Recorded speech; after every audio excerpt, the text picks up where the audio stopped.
Mula po sa Giulngan, Negros Oriental ay alamin naman natin ang sitwasyon sa Himalalud at La Libertad. Sa Negros Oriental din po yan.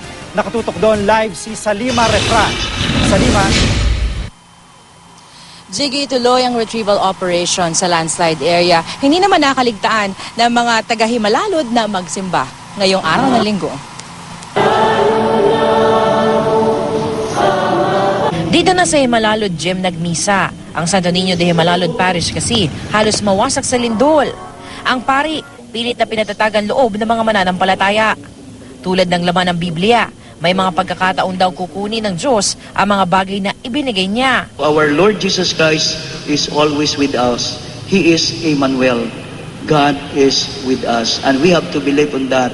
And that is the source of our strength. Si Nanay Pasita, naabutan naming nag-aalay ng kandila sa groto ng Birheng Maria.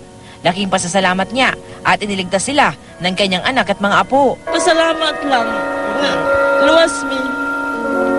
Ulay na kuha na mo sa mong pamilya. Salamat laming Mama Mary. Ang matandang babaeng nahukay kahapon sa landslide area sa La Libertad, nakilala na rin. Ito pala ang inang matagal nang hinahanap ni Feli at Hildo. Sa wakas daw, mailalagay na nila sa tahimik ang ina. Magkauban rin hapon tas langit, magkauban na tas himaya. Naguna man ka na mo. Mahal namin si Mama. Mahal naman. Mahal namin.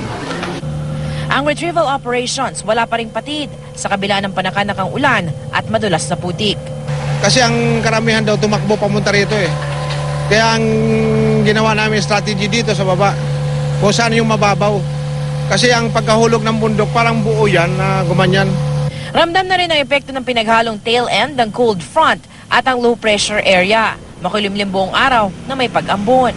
Malakas ang hangin at tumataas ang alon. Jiggy, isa pang bangkay ng matandang babae ang na-retrieve sa barangay Solonggon kaninang alas 4:30 ng hapon. Nakilala siyang si Elizabeth Salapa, 84 years old. Samantala wala ring pahinga ang DPWH sa pagsasaayos ng mga nasirang kalsada at tulay para mapabilis ang pagdating ng tulong dito. At yan muna ang latest mula dito sa Negros Oriental. Jiggy. Maraming salamat Salima Refran at mag-ingat kayo dyan.